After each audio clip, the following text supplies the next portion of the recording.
G'day, welcome. Stephen Travis here. How are you? Here, it's pretty chilly. It's a winter's night in Sydney, Australia, but I'd love to hear where you are. So please grab the keyboard and just let me know what country you're from. I find that really fascinating. And so I'll just talk for a moment longer before until someone comes and joins and can actually say that they're hearing me.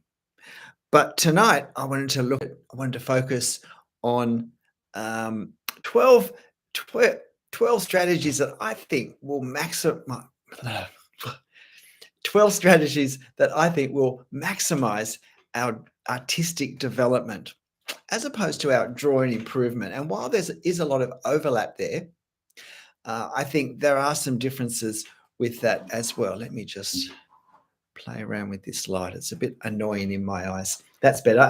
Hi, Jessica. Hi, River. Can you just let me know whether we have sound tonight? Have we got sound from the word go?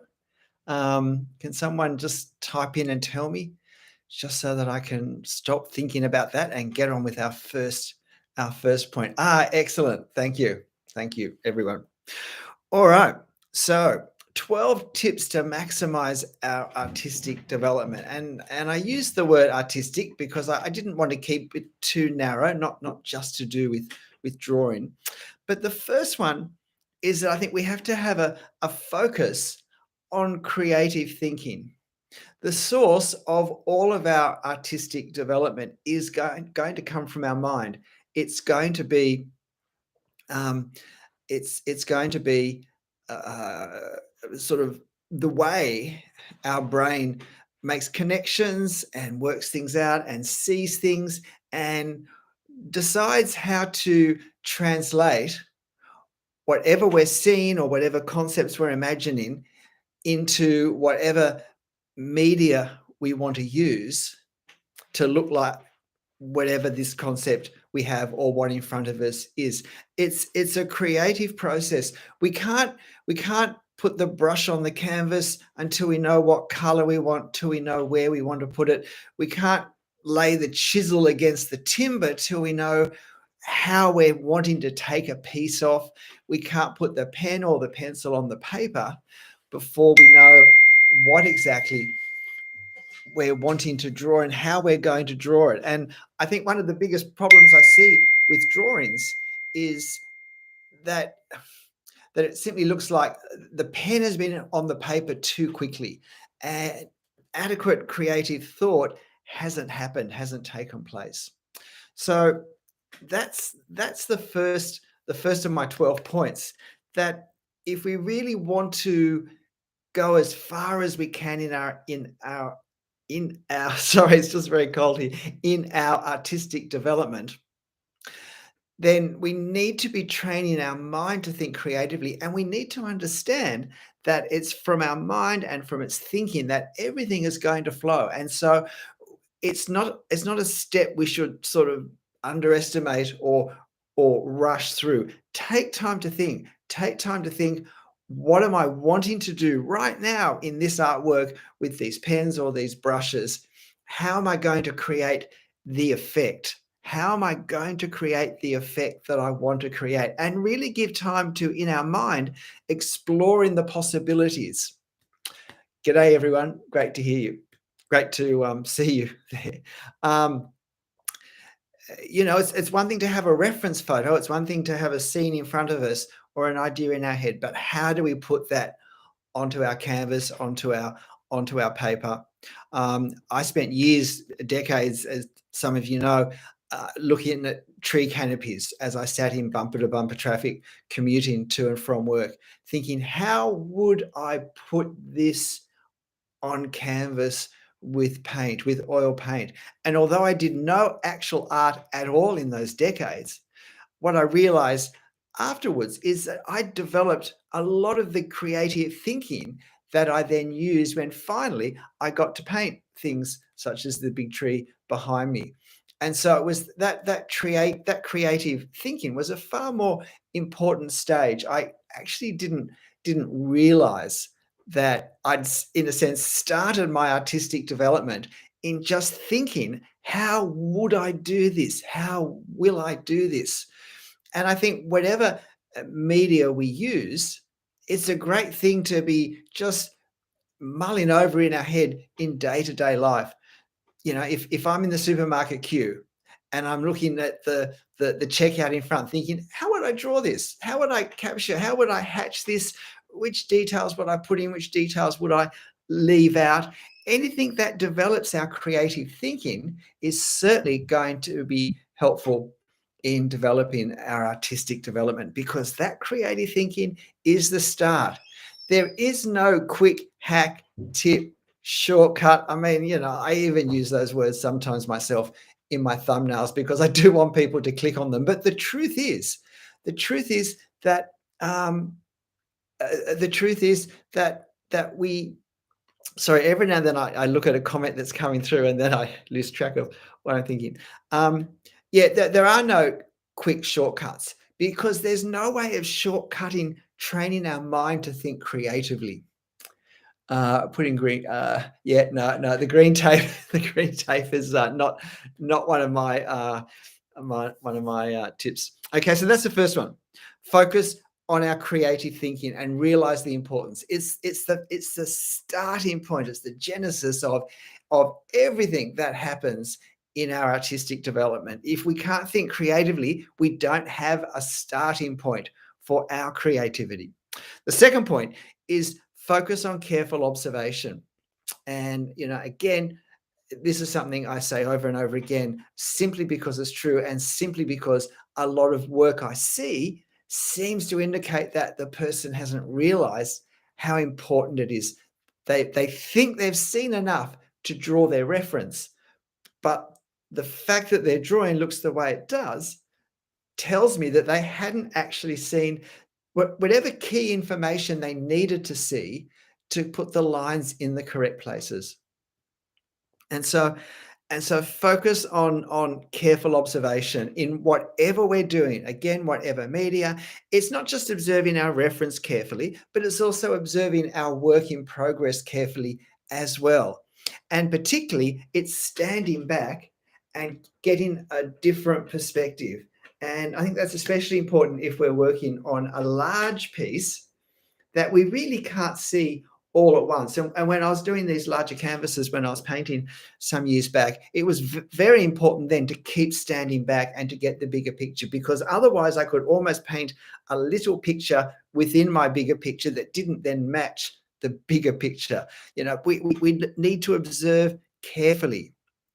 And again, careful observation is not it's not something that really goes with our rushed way of life. It's get to the end quickly. It's get to the success quickly.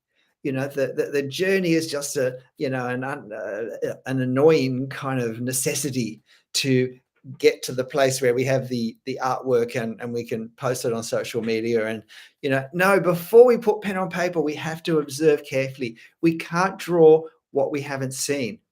And so if we start to draw before we've seen it carefully, we're probably drawing memories of that object. And every time we look at a drawing of a car and the wheels are too round and they're not a narrow enough ellipse, depending on the perspective, that's the dead giveaway that the person has looked at this car, they've gone, I know what a car looks like, or I know what a wheel looks like, and a wheel is round.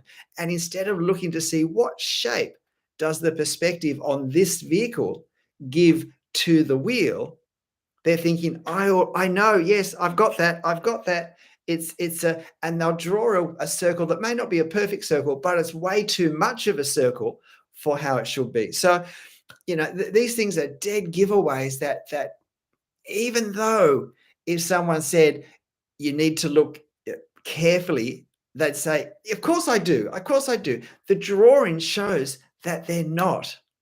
So that's why I keep hammering this, because it's both so incredibly easy in that we can all look more carefully, and it's so incredibly fundamental, because if we get it wrong, If we get it wrong, it just messes everything up because we can't succeed in our drawing if we haven't observed what we're trying to draw. Now, this, of course, is assuming that we're wanting to draw something that looks, realistic, and if it's something that's more abstract or more has more distortion, then it's a bit different. But even if we're deliberately distorting something, and I think that can look great if it's done well, our starting point for the distortion is the reality. And so the more real, the more accurately we can see the reality, the more credibly we can do the distortion. And I think the better artwork we can end up with it. No sound. Well, everyone said there was sound. Um, Someone said there's no sound. Can someone else tell me if there is sound? Can someone see? I prepare. Yep. Okay. Thanks, Jessica. There is sound. So sorry, silent. I guess you can't hear me then. Okay. The third strategy is to not just work at understanding art and the particular art that we're doing, but it's work at understanding the learning process. And again, I've mentioned this in a couple of videos, that it's not just that we're learning to draw or paint, whatever, but we also need to learn to learn. Now, if I have a teacher, I don't really need to learn in the same way, because it's the teacher's job to have learned how to teach, and learning how to teach is obviously connecting with how to learn. But if I'm a self-taught artist, I have to realize that learning something is a skill. And if I don't have that skill of how to learn, then it's going to be harder to learn something, because I don't have the skill that I need to get the expertise in the thing that I'm wanting to be learning. So yeah, we do need to learn to learn. There are principles of learning that are important. Sometimes I get chipped for repeating things too much, but repetition is an important part of learning for most people. And again, some people possibly catch on to things very quickly, and maybe every repetition is redundant. But for most people, repetition is a helpful part of building skill sets and adding to things already known, and developing further. So being aware that there's this process of learning that we need to engage with to learn anything is important. It's not just about drawing lines. It's about the process of how we build knowledge and expertise in a certain area. And there are practices we can do that make that easier or harder. The fourth point: expect to draw disappointing things. Sometimes I feel that the world becomes more easily discouraged more quickly. And that's great, silent witness. Paris, oh, I wish I was in Paris now. Sometimes I think, yes, it does seem to me from my grand old age that there's this expectation that things come easier than I certainly ever expected that they would, and easier than I think is realistic. And so there's two ways that can go. It can either make us get discouraged really quickly, or it can make us think that something is actually better than it really is. But the truth is, when I start to do anything, I will not be as good at it as further down the track when I do it for longer, when I do it more. So if I'm embarking on some creative journey, it's not always going to be successful. So that, I think, is really important, because it will protect me against the discouragement of thinking, oh, this is hopeless, I'm wasting my time. No, I'm learning. And again, we come back to the importance of understanding this is a process. It's not just a few tips I need to pick up and then it all falls into place. I'm learning a skill. And if we were learning the piano, we wouldn't expect to be able to play a piece straight off. We would expect that we would, start with simpler things. And when we did begin to play anything at all, we would stumble over it the first times. And a lot of our drawings are stumbling over the skills that we are developing. And it's often by making the mistake that we see what we need to work on. And I often talk about that in drawings because mistakes can be such an issue and really make people afraid almost of trying. Mistakes are signposts that point that very helpfully point where we need to focus more, that point to areas where we can give extra attention and we need to give extra attention and we probably should give extra attention before we move on to sort of further parts. Yes, art is a life journey, and there's a lot of parallels between this and developing our art and just developing our lives. Yes, I think me too. I'm blaming the cold weather as well. It's meant to be 1 degree overnight here, which I know for a lot of the world doesn't sound very cold, but it's appalling when you live in Australia to think of 1 degree. Um, Strategy number 5 is to go deep in one area. And again, it seems to me that when people have a bubbling creativity and they want to develop skills in some sort of visual art area, that that it, that it, what's the best way to put this? That it they're interested in lots of things. So they might love drawing. They might love using watercolor. They might have always wanted to explore with pastels or oil paints or something. Um, can I draw clouds and skies? Look, I never really have, so I would have to develop some skills in that. But yeah, it's on my list. It's on my list, John. I have a whole lot of reference photos of clouds that I was going to paint. I was going to move from trees to clouds, but never did. But they're not necessarily the sorts of clouds that I'd want to be using for drawing. So I might have to wait till I see some nice Sydney summer cumulus clouds in the sky, because that'd be really good to draw. Um, but need to go deep. Need to go deep in subject and in media, in the tools I use. And the reason is it simply helps us to focus on fewer things. So again, if you're learning to play a piano or something or a musical instrument, often the pieces that you practice have a very limited number of notes because it's easier to develop and concentrate skills with those things. And then when you can reach those notes easily and comfortably, we can add more notes that might be a little bit harder to reach.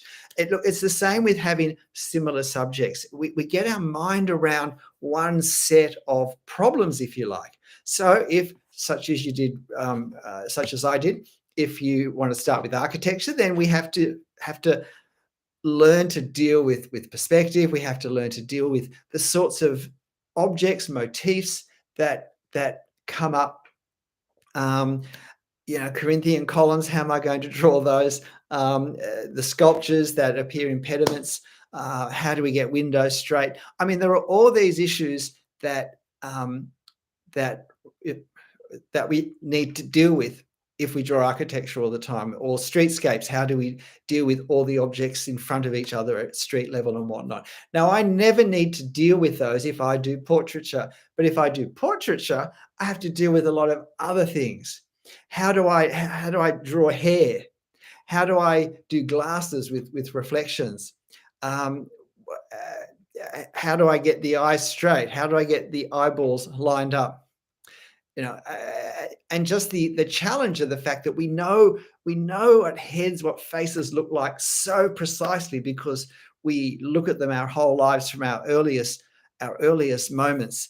So people are much more demanding on a face being right and a head being right. And if it's not quite right, it's more obvious than in a building if the building's not quite right. A tree is more forgiving again because every tree is so different. We can kind of think, is that a mistake or just a strange tree? But if we focus on the one area, it lets us focus and succeed in the one area more easily.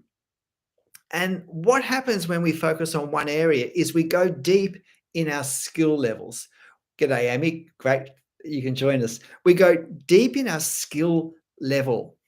So instead of picking up lots of skills that we just go a little bit in, we have a few areas of skill that we really develop to a high standard. And the way this works is, and you might have heard me again in another video say this, but the way this works is skills that we go deep in are remarkably easy to transfer into other areas, other media. And I painted in oils for 10 years before I drew, and I think 4 or 5 of those years it was full-time. I painted full-time, and I learnt so many things, and when I began to draw, I couldn't believe how much of the things I'd learnt by going deep in the oil painting were completely relevant to drawing. Like, I thought I was going to be starting again. Morning, Ian. I thought I was going to be starting again, but there were all these things I learned, and a lot of this is because I developed my creative thinking, and we're just harking back for a second to that first point. In going deep in the oil painting, I developed a lot of creative thinking. I learned a way, not necessarily the way, but a way to translate something I was seeing through some artistic media onto canvas, onto paper. And those skills, yes, I had to adjust them a bit, but I wasn't starting from scratch. I was starting from much further down the track when I applied those creative thinking skills that I developed to drawing, the observation skills that I developed when I was painting in oil paints. A lot, if not most of those observation skills applied readily to drawing. Now, if I'd just gone very shallow in oil paints and then very shallow in pastels and very, very shallow in watercolor, then I haven't really developed any skills to any depth. And when I go to say drawing again, I've got really nothing to bring to it. I'm starting again or at a very shallow level. So yeah, choosing to be disciplined enough to stay within a narrowed area of subject, of materials, can be a really good way of fast tracking our artistic development. So that's point number 5. Point number 6, and you might have seen this as one of my shorts, is any mistake that you accept, you will not progress past. Like if there's something that you know is not right with if there's gesture vocabulary goes up with observation. If there's something that you know is not quite right with your drawing and you think, oh, that'll be okay though. Well, the bad news is you are never going to improve past that in that area. And so we don't just magically get better. We get better by seeing what we're not doing right and by targeting attention and change and particular strategies and practice to improve that. We don't just sort of, drift along, and because we've been drifting along, just draw it in the same way all the time, it's going to get better. We only get better with our end result when all the skills that work together to yes, it is harsh, but it's true. But all the skills that then work together to produce the finished artwork, when they are improved and sharpened and again, the rush to have a finished artwork, the rush to sort of feel successful is a really counterproductive thing. We're not producing artworks. When we learn to draw, we're learning to draw. That's what we're doing. And if some of our learning to draw things are better than others, that's great. And sometimes things do work out almost miraculously well. And we think, wow, that's great. But let's not rush to the end. We will do better than that. And it's interesting, looking back. I mean, I painted when I was painting. I painted this picture of a waratah, and I was so proud of it. I went and I paid like $200 to have it framed, and I'd be embarrassed for anyone to see it now, because I went on to do much better. But I didn't know enough at that point to know that it was okay. but it was certainly not worth framing, and it was not worth rushing to put on display. But at that point, I didn't even know enough to know that. I could see that I'd improved, and I was excited and encouraged by that. But you know, we if I just accepted that though, I might have never progressed past that point. But fortunately, I did keep pushing myself. So that's point number 5 though. Go deep, go deep in a certain area, certain niche, certain materials, because those skills that we learn. No, that's point 5, and we'd gone on to point 6, hadn't we? That we if we accept mistakes, that we don't go past them. And that's why it's so important, though, that we critique our work as well. That when we finish a drawing, we look at it and we say, okay, am I happy with this? Did this turn out the way I was hoping, the way I expected? Is how would someone else see it? Because when we're drawing something ourselves and we've been focused on it and we're trying to do a good job, things that aren't quite right, we can get used to seeing them the way we've drawn them, and so we don't realize that they're not quite right. And sometimes it takes someone who's not seen the drawing at all until it's all finished to spot that this angle's not quite right, these eyeballs don't quite align, this head's not quite symmetrical, these ears aren't aligned, whatever. And so we need fresh eyes to say, what do you think? And then we want them to tell us what they think. Because if we can't find these mistakes ourselves or have someone help us to find them, then it's we can't progress past them. And this is another reason why we need to realize we're students, we're not artists. We're learning something, because we if we ask people to give us their critique, or even just, does this look all right, does anything look strange, if they think that we're thinking that we're artists who've done these amazing works, well, they're not going to want to say, oh, I actually think this doesn't look great and that doesn't look great. But if they know that I know that I'm learning to draw and I'm asking for their help, then they're far more likely to be honest, which is what we want. Amy, I have a video on, if you have lots of half-finished drawings, ways to get around that. So that's actually in the title. If you have lots of half-finished drawings or something like that. So you, yeah, and you can look at it as practice drawings, but I'm just leaving my 12 points just for a sec. I've got them written here, so I'll get back to them. But part of the problem with having half-finished drawings, guys, is that there are skills we learn in the second half of the drawing that if we never actually get to the second half of the drawing, we both are robbed of the joy, but we're also robbed of the skills that we develop in the second half of the drawing, because the second half is the end. So that's when we pull things together. And that's a really, really significant part of what we do.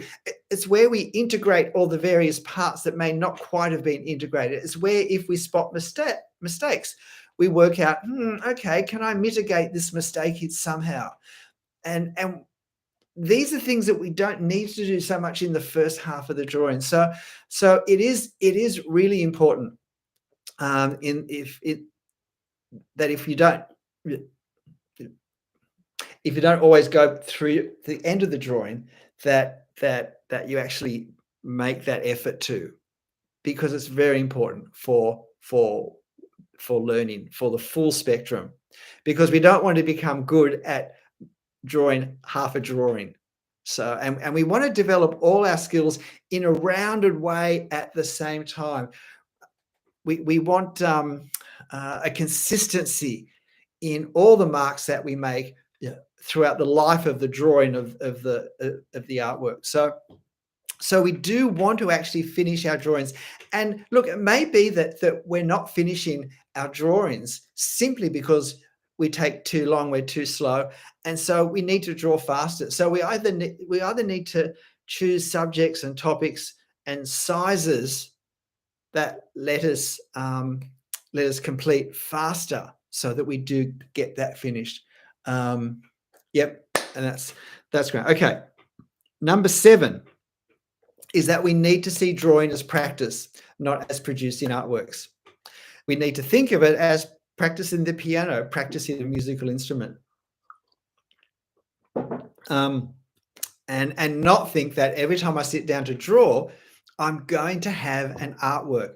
And I think the biggest problem with that is if I'm producing an artwork, then I don't want to do anything that's going to spoil the artwork. If I'm practicing, I'm learning, and mistakes are part of learning. And so I expect to make mistakes. I don't worry when I make mistakes. I learn from my mistakes. But if I think I'm producing an artwork and I'm afraid of making a mistake, then that's going to inhibit my drawing style from developing. I'm going to be very cramped and overly cautious, and particularly something such as drawing, which, I mean, the best drawings, no matter what the style, but the best drawings have a certain gestural quality. There's a certain life movement that comes from the thinking of the artist, through the arm, through the body, through the arm, into the pen, onto the paper, and we lose that. We lose all that if we're scared of making a mistake. And perfectionism is a terrible thing for the artist, for the creative person in general. Fear of making a mistake, fear that it won't be perfect. And it's really important to try and get over that. Got some videos on that too. I've kind of learnt that one the hard way, but it's something we can learn and we can move through. So we certainly need to do that. What size do I mostly draw? Look, if you know all my Instagram drawings, they were basically A4 size drawing on an A3 sheet of paper. I find now with YouTube, I'm drawing smaller because I'm drawing freehand, and I don't want to have to speed them up too much. So I'm sort of doing smaller drawings, and I'm really not. I mean, I draw almost every day for YouTube, so that's really all the drawing that I'm doing at the moment. Yeah, but okay, so that's point 7 for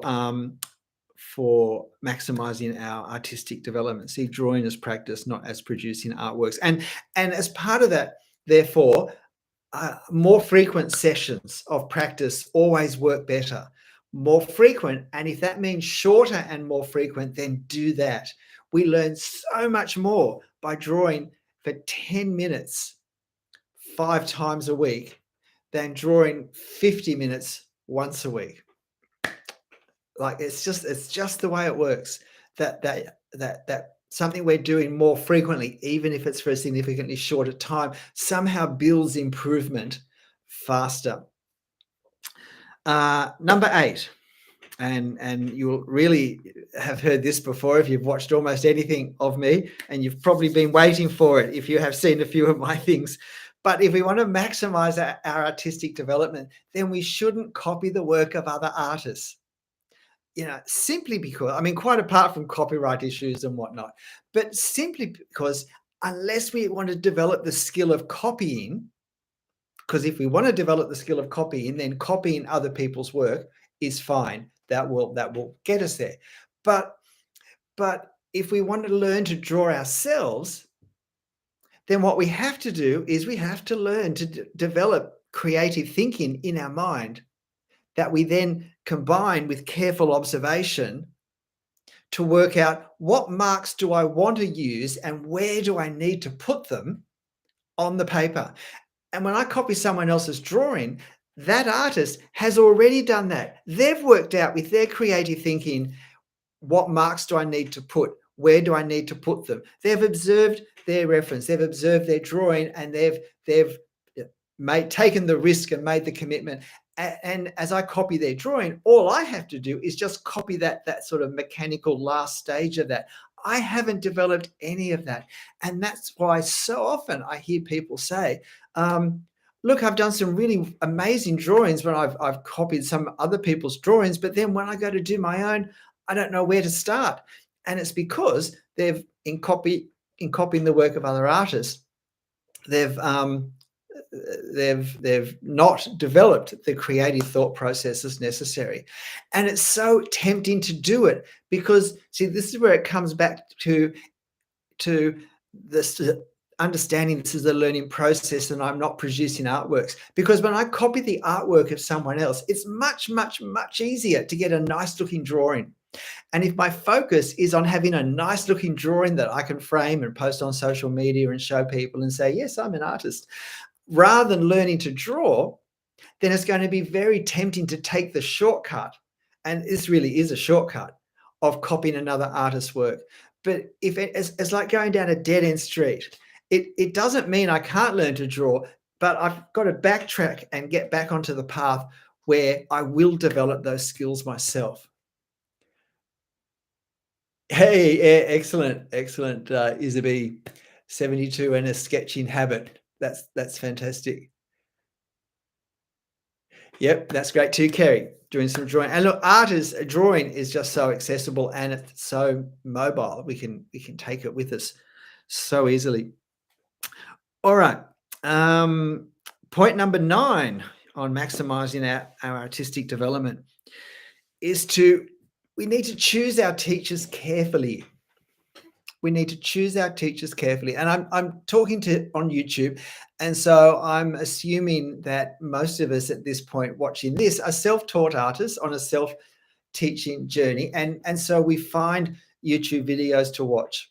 And that's great. And YouTube is an incredible resource. And I hope I'm making a positive contribution to that. But again, this is where we have to understand the learning process. And yeah, there are obviously lots of how to draw videos on YouTube, and there are lots of different teachers who make them, and they use lots of different ways of thinking, of talking, and frameworks of understanding how we learn. And g'day, Alex. And not all of them are compatible, and that's fine. Not everyone has to be. But it's important to realize that I can watch 5 YouTube videos on how to draw a building, and at the end of it, I can be quite confused because they've all come from a different direction, a different way of thinking. They've explained things in different ways. They've had different emphasis on what's important and what's not important, and different habits and things that they say are helpful or not helpful. And so that's we just don't want to confuse ourselves by incompatible teaching approaches. Another simple truth is not every teacher is as good as every other teacher. Now, we only have to think back to school and we know that's true. So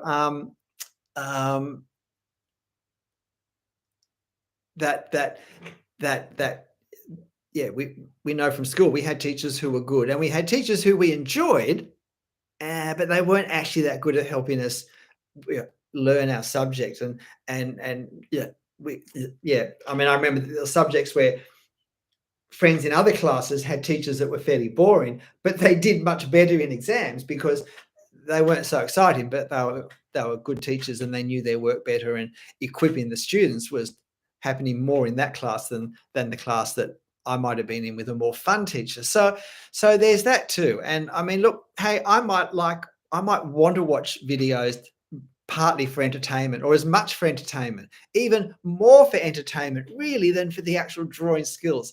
And that's fine, that's great. But it's good to make the choice quite consciously.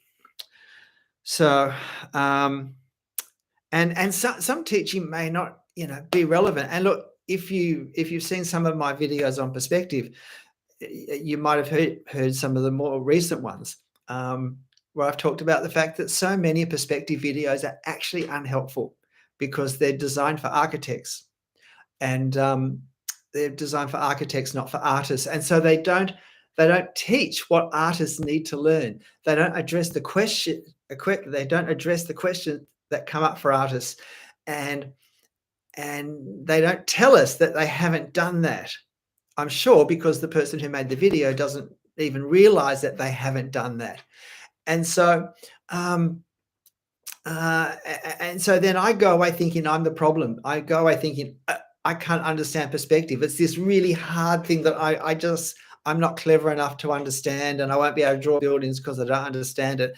And none of that's true. It's just that I trusted the video too much. I trusted that that I trusted that the teacher was teaching me what I needed, and the teacher didn't know me, didn't know what I needed. That they might have been an architect, they might have been a draftsman.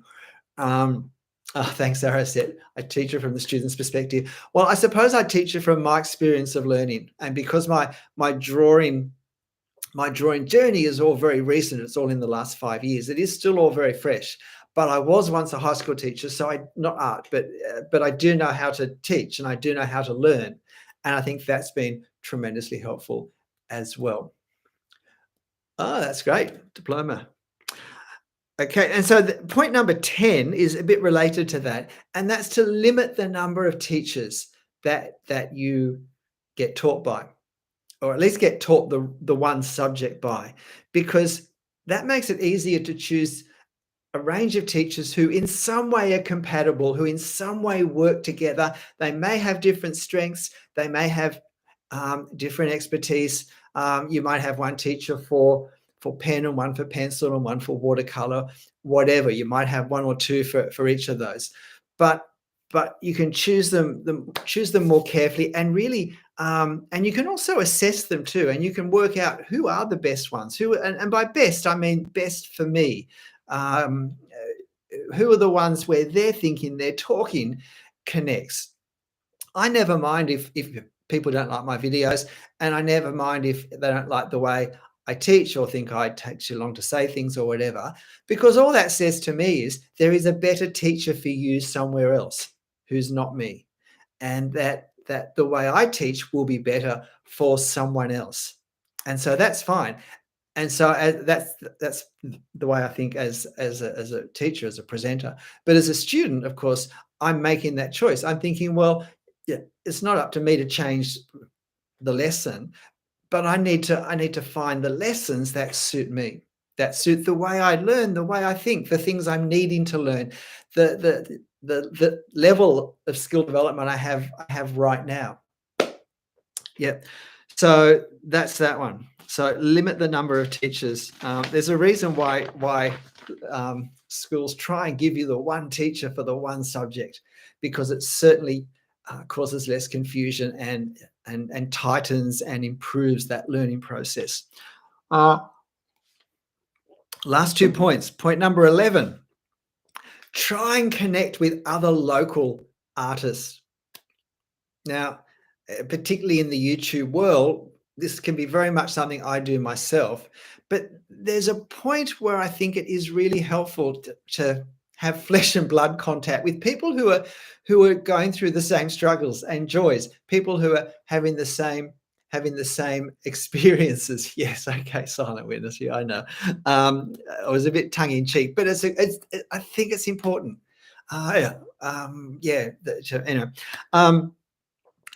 because when there are people we see face to face, we can encourage each other, we can laugh, we can sing, we can cry, whatever. We can understand and respect each other's struggles, even if we don't have any solutions except to cry along with them. We can do that and get encouragement from each other that way.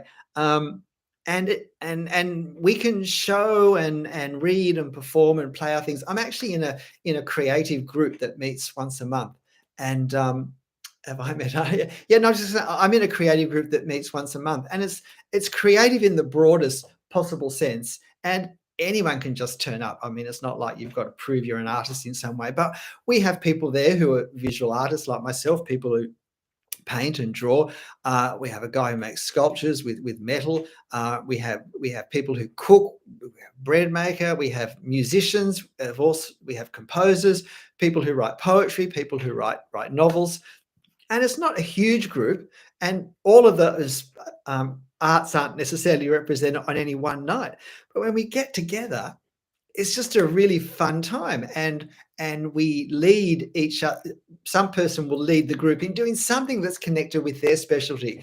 Last month, I actually led it, and I led it by making them all watch one of my YouTube videos and then doing the drawing, the one that went crazy with like 650,000 views on drawing the effect of detail. I had them all watch that and then and then draw the picture, and then I sort of went round. Only I went round and gave them personal comments and critiquing as they were doing it, and so that let them see into my YouTube world as well as to play with drawing. So that was a lot of fun. But uh, but yeah, it's good to have people that you can connect with, and if our art is something such as drawing, well, that's something that we can quite easily kind of meet up together and just draw something that's accessible, that's close by, whether it's wilderness close by or whether it's a shopping centre close by, and do some street sketching. Maybe we're lucky and we have some historic architecture around us, or we can just draw each other's faces. We can model for each other if we want to do life drawing or portraiture. So um, yeah, I think that's a really helpful thing. And if we ever want to sell our work, then local people may well know opportunities, ways we can sell locally, and so it can be helpful just to develop contacts of people in the arts in your area. So again, that what they are depend on where we are. But it's worth putting out feelers. There may be local community groups. There might be a local art society, watercolor society, whatever. Or put up a sign in the local library and say, hey, I'm interested in meeting with a group of people just doing some street sketching once a month. Contact me if you're interested. There is an Urban Sketchers Association. You could contact them, look them up and contact them and find out if there's one in your city, if you're in a larger place. Okay. And point number 12, my 12th strategy for maximizing our artistic development is when the journey gets hard, work out why and deal with it. Like don't just kind of feel like and find that you've stopped. Now, of course, we don't have to have an artistic journey if we don't want, but if we want one, and it somehow grinds to a halt with pain and tears and sweat and difficulty, and we realize that we haven't gone back to it for a while, then work out why. What's the problem? Why did I stop? Was it just that life got too hard? Life got too busy? Well, maybe it's just not a season to do art. Maybe it's a season where I just look at books on art or think about art, but it's not actually a season where we produce it. Or maybe I've just got some issues with my self-esteem, and it became too threatening to do something that I felt made me feel less good about myself because I felt I couldn't do it or something. So maybe there are some issues there I need to work on. Maybe my perfectionism is a bit out of control and I'm so afraid of making mistakes. I've actually reached the point where I'm afraid of putting the pen on paper. And, it's actually only very recently that every time I've gone to do a drawing, I haven't had to make myself sit down. I would usually start 1 or 2 hours after I wanted to, because I realized I was putting off starting to draw because I had some hesitation in case it didn't turn out. And I say that because I know that many of you feel the same way. At least I actually would, in the end, sit down and start, even if it was a bit late.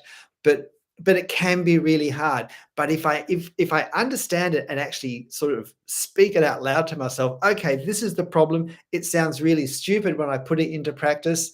I'd say to my wife, I say, I don't know why it's so hard for me to sit down. It's not like they don't turn out. Like almost every drawing I've done's turn out, but I still have this hesitation to sit down in case it doesn't.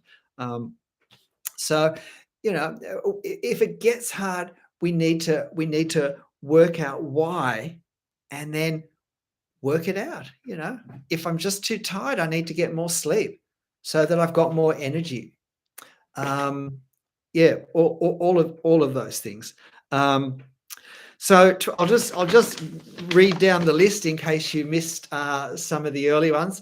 The 12 tips. The first one was to focus on creative thinking. What we do comes from what we think. every pen on the paper, every brushstroke on the canvas, every word on the page, starts as a creative thought in our mind and engaging to translate something we're seeing or thinking onto paper, onto canvas, onto paper. We need to nurture, develop, give time for that creative process. That creative process. The second one is to focus on careful observation, because we can't draw what we haven't seen. We need to learn to observe. And a lot of the problems in drawing are not lack of drawing skills, but their lack of observation skills. We haven't seen what we've needed to see to be able to draw that accurately. Number 3 is we need to work at understanding the learning process. It's not just that we have to learn to draw or paint or compose. We have to learn to learn. Learning is a skill. It's the skill I use to develop other skills. So, yeah. So I need to be aware of that. And therefore, I'm learning. So point number 4, I should expect to be disappointed in my work, perhaps quite often, depending how perfectionistic and demanding I am. But no one learns the piano without hitting wrong notes. And I will have the lines in my drawings that are the equivalent of the wrong notes being hit by the keys or sung by the singer or whatever. So we need to expect that. Point 5, we need to go deep. We go deep in our subject, deep in our medium. We learn skills when we go deep in a certain genre, certain area. And those skills then are surprisingly transferable when we move into other genres or other media. But if we go shallow in lots of little areas, do a little bit of everything, we will just stay shallow in our skill development in everything. So spending time to go deep in one area has great payoffs later when we want to try some other things. Number 6, if we accept things in our work that isn't right, we're never going to go past that point. We have to have we have to sort of know what we're trying to do, and when we don't do it, we need to work out what, how, well, when, why, and push past it. If we accept perspective that's not right, well, we will never learn to draw perspective properly. If I don't get those angles in the right patterns, then, well, I will never get them in the right patterns, and I will never become good at drawing architecture. It doesn't matter how much work I put into other parts of the drawing. If I accept those mistakes, I will always keep making those mistakes. So, number 7.7, we need to see drawing or whatever we're doing as practice, not as producing artworks. We're practicing, we're learning, and we don't come up with artworks at the end. We come up with practice pieces, and that gives us freedom to experiment and to take risks. Number 8, don't copy the work of other artists if what we want to learn to do is to draw our own drawings. Because when we copy the work of other artists, we learn the skill of copying. So if that's the skill you want, the skill to copy in something you see in front of you, then that's no problem. But if I want to learn to do my own drawings, what I have to learn to do is to develop my own creative thinking, my own observation, all those things we talked about earlier in the process. And I don't do that when I copy, because I'm just copying the original artist's creative thoughts, process, and observations without knowing what they were or where they came from. And so I get no practice at that myself. And it's easier to do a good drawing that way, but it's a shortcut that's a dead end if I want to learn to do my own drawings. Point 9, choose our teachers carefully, especially if we're on a YouTube journey. Not every teacher is as good as every other teacher. Not every teacher's teaching method is compatible with every other teacher's teaching methods. And so we can end up just confusing ourselves. And even watching a video one moment that says do this, and then watch another video that really is against that. And we can end up just not having any consistency, and that will really slow down our journey. I'm just having a look at some of these. Where are they? Look, yeah, look, how do we use the work of other artists? Look, yeah, look, we can certainly use the other, like if there's an artist whose work you really like, look at it and study it carefully and work out, why do I like it? Why do I like this person's artwork more than my own? Or why would I like to be able to draw like this person? What is it that characterizes their lines, their subjects, their compositions, the way they put things together, the way what they include, what they leave out, their hatch in, their values, whatever. What is it that I really like about this artist's work? Because if I can see it and identify it and analyze it, it's going to be easier to in some way incorporate that into my work, not to copy it, but to see those possibilities of line, of expression, and to assimilate that into what I do. And I mean, if someone and what I would suggest is that you um, um, that you do that, and then you draw a subject that's very similar to the one that you've analyzed. So let's say someone's drawn a picture of the Louvre that you just absolutely love and wish you could do.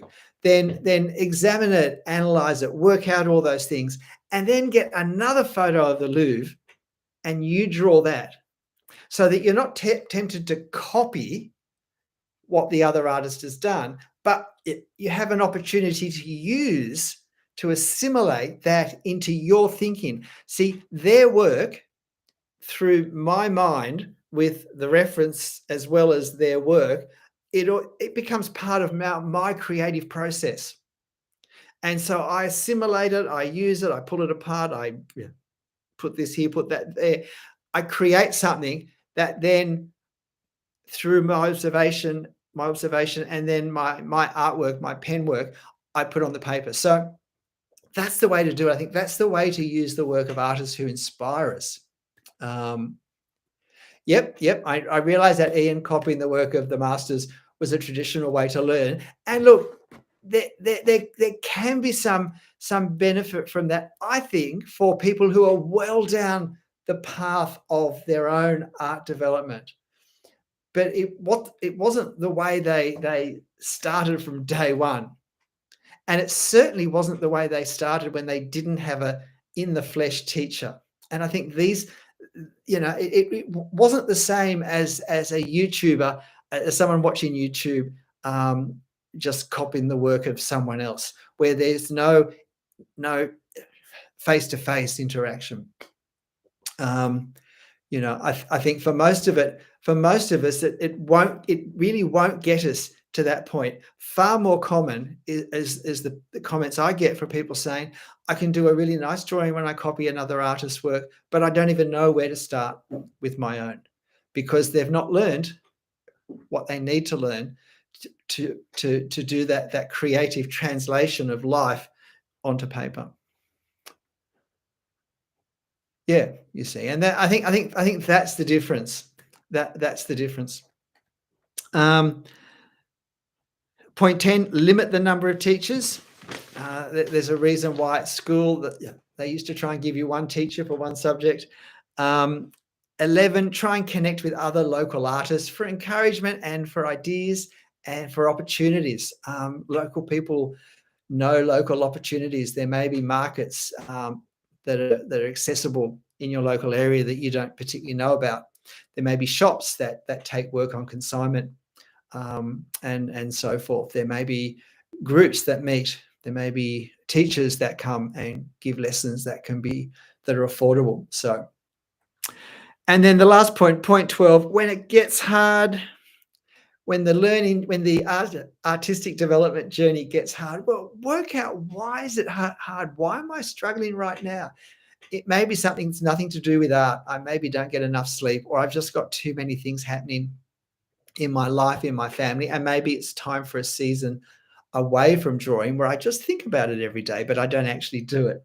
Um, or maybe I've I'm just getting too perfectionistic. I've got some issues that I need to deal with, so that they don't stop me from developing. So that that I find a greater sense of freedom in my line work, a greater feeling that it's okay to make mistakes, because I realize now I'm learning. I often find other artists, not AI, who get real competitive. Yeah, look, I mean, the times I've been with other artists, I actually have found the opposite. I found there's this real sense of enjoyment and a sense of humor. And if something goes really badly for someone, we all would shriek and laugh, and we would all enjoy it as much as each other, from the person who did it to the person whose artwork turned out to be the best. And I always thought that was very healthy, and recognize that on a given night anything could happen for any of us to our artwork. But yeah, look, thank you. That's they're my 12 points, ways to maximize your artistic development, creative development. Unless there's sort of something someone wants to ask me just before we go, so I'll just wait for 30 seconds. If you liked it, please hit like. That always helps, and if you give a comment, that helps the algorithm to think it might be worth recommending to someone. So I'd appreciate that. Um, but yeah, thanks for coming on board, everyone. Uh, yeah, Drunk Jackal. Look, I've got a lot of videos on these things. I've got a playlist on drawing the effect of detail, and that's where I've got a couple of videos on drawing bricks. I did a video 2 days ago on drawing gravel, would you believe? I did one yesterday on drawing grass. I did one the day before on drawing rocky edges, the edges of rocks. So I've got lots on drawing trees and leaves. So drawing the effect of detail, not drawing the preciseness, not drawing the exactness of the detail, but drawing the effect of the detail, is a very significant technique for me. And that's I put these on a separate playlist. So Drunk Jackal, yeah, have a look at that. There's about a dozen or more videos on that show that technique exhibited in the context of different detail. One of them is an interior architecture scene. So interior architectural ornamentation. I just use it constantly. It's such a great skill to develop, and works very effectively if we want things to look realistic. Okay.